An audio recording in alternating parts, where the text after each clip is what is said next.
We're going to start today, though, with the NBA and a report by The Athletic that Donovan Mitchell and Rudy Gobert, the two stars of the Utah Jazz, are not getting along. And it's all because of the coronavirus, with some people with these stories suggesting that the relationship may not be salvageable. Donovan Mitchell blaming Rudy Gobert for him contracting the coronavirus. ESPN authored a report today that says not only is Gobert and Donovan Mitchell on the outs and not communicating, Gobert not communicating with the Jazz either, or virtually no communication with the Jazz either. This situation looks bleak. I'm not sure if I'm buying that this is all driven by the coronavirus as it relates to Rudy Gobert and Donovan Mitchell.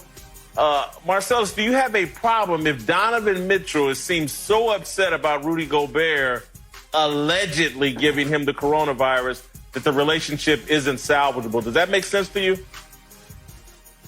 I don't have a problem from D. Mitchell's perspective in terms of if he felt that Rudy Gobert, because he was acting callous and because he was acting foolish and being irresponsible in that moment, gave him the coronavirus. I understand where D. Mitch is coming from, but there are three sides to every story, and I'm glad that you started to suggest that there's more to this story than just the contraction of the coronavirus. So I'd rather spend my time talking about Rudy Gobert's side and his perspective. One, if you're Rudy Gobert, obviously you got caught up in the wash and the transition of how this coronavirus is now and how we're responding to it and how it was before the NBA canceled games. Go back to that Monday before that Wednesday canceled game. It was a different world. It wasn't our normal pre-coronavirus norm, but it certainly wasn't this. And I feel for Rudy Gobert that much in that moment of transition, not taking it to heart like some did, but not all did. But also, if you look at it, this is a real one. And I think some of the Utah Jazz officials are saying this. Hey, Donovan, kind of calm down. You don't know if you were asymptomatic and gave Rudy Gobert the virus and he showed symptoms first. You don't know how this transaction and contraction occurred. So let's not totally indict Rudy Gobert. But like you're suggesting as well, there's more to the story. This is the easy, convenient way and low-hanging fruit if you really have an other issue with Rudy Gobert and a way to get out of Utah. Well, absolutely. And Donovan Mitchell is from New York. I think this is about wanting out of Utah, in my opinion. But we're going to bring in a real expert on this, Jim Jackson, because, Marcellus, this whole situation reminds me of 1996 when Tony Braxton, Jim Jackson, and Jason Kidd all came down with the flu at the same time. So we have no better expert. Man, you ain't right. Than Jim. I love it. Jim, your thoughts on Donovan Mitchell and Rudy Gobert? First of all, my thoughts are this, because you wanted to ask me that the technical difficulties of not having me on is why you didn't want me. You want me on the phone instead of see my reaction so I can respond accordingly to what you're going to say. Now you hate on me. Right. Now the technical difficulties are not there. So, yes, I've been through it before. But you know what? What is interesting about this is that I knew during the course of the year, even late last year, Gobert was unhappy at times with his role, okay, in regards to getting touches. How that feeds into this whole dynamic with Donovan Mitchell, we really don't know. I always say, let's be careful about what we hear to what we know. Back to the Tony Braxton thing, I told people, and I tell people all the time, the breakup in Dallas had nothing to do with Tony Braxton. I never met Tony Braxton, but yet, if you let the newspapers and the people on the outside tell the story, then that's what you're going to believe. Now, keep in mind, Rudy Gobert is 28 years old, 6 years in the league, a little bit more mature. Donovan Mitchell is only his second year, 24 years old.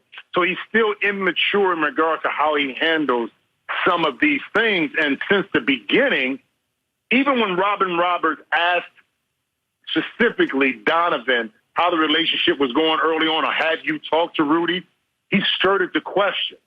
So we're still dealing with a little bit of an immaturity aspect, which is okay from a young man that is still trying to figure out his way through the NBA and growing as a young man.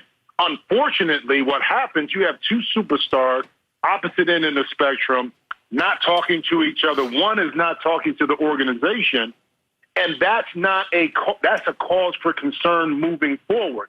Can you be professional enough? The question is, when both of these young men come back, be professional enough to do your job without splintering the team? Because that's the ultimate question. And we won't know that until they get back in the building face to face and understand that their job as a profession is to play basketball and do it to the best of their abilities. But I'm hoping that reading the tea leaves, a lot of this is a little bit more blown out of proportion. I'm hoping that those two young men can salvage whatever relationship they had before and get back on the court, because I think they're a dynamic duo for years to come here in the NBA. Jim, what's your reaction to my thought that perhaps Donovan Mitchell just wants out of Utah? It's a unique NBA environment. A lot of international players, and, of course, Utah is nothing like New York City. Well, I mean, if Donovan wants to get out, he has next year after when his option comes up and his agents can push to where he wants to go. But keep in mind, in today's world, Donovan Mitchell can still be a star in Utah. It's not going to be the same as if you're in New York, Chicago, L.A., Atlanta, Chicago, something like that, or Boston. But he's in control. This is his team. See, a lot of times, we look at it, and I think there's a point well taken from your side when you're looking at it. Does Donovan really want to get out? I haven't heard that. This is his team, basically. He can do pretty much what he wants to do in Utah. The conversations with him as being, that next all-star, that continual all-star, be a superstar on the court and off the court. Can he do that in Utah? I think he can in today's world. Now, he's not going to get the same publicity that, a lot of guys get. You can just point to Damian Lillard. From what he's doing there in Portland, he's still kind of overshadowed by the bigger markets. I hope that is not the case because, again, if you lose a Donovan Mitchell in Utah, now you're losing a storyline in the Western Conference of a young team that we look towards the future, and I hope that's not the case. Yeah, it's interesting.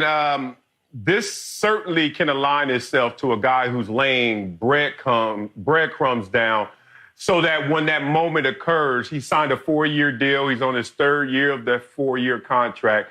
If he wants to exit Utah, which I think a lot of NBA players don't necessarily look at Utah as a destination, this will certainly give him ammunition for that move. So he's a guy who's from New York, but also spends a ton of time in California in the offseason. Maybe he's just one of those guys that needs that big market, fascinated. He's from it. He spends his time there. And then you go to Utah. And I can relate to that playing in Buffalo. I'm from L.A. I went to school in New York, and then I land in Buffalo. And to protect some of the players that were there, they, to a man, would tell me, man, as soon as you can get out of Buffalo, get out of Buffalo, because not only lifestyle, but opportunity. So Donovan Mitchell is really versed in terms of off-the-field opportunities, but probably limited being in Utah. This was low-hanging fruit. Why not throw it out there that I'm not happy and see how it plays out going forward? Well, let me say all right, guys, we got to move on. Okay. I'm sorry, Jim. We got to move on. Urban Meyer is going to join us next. Jim, I do want you to answer this one question, just yes or no. Don't be long-winded. Can you deny that you, Jason Kidd, and Tony Braxton all had the flu at the same time in '96? Yeah, I can deny it. All right, we got to go. He's not going to. You said be quick. All right. Thanks for watching. Subscribe here to get the latest from the show.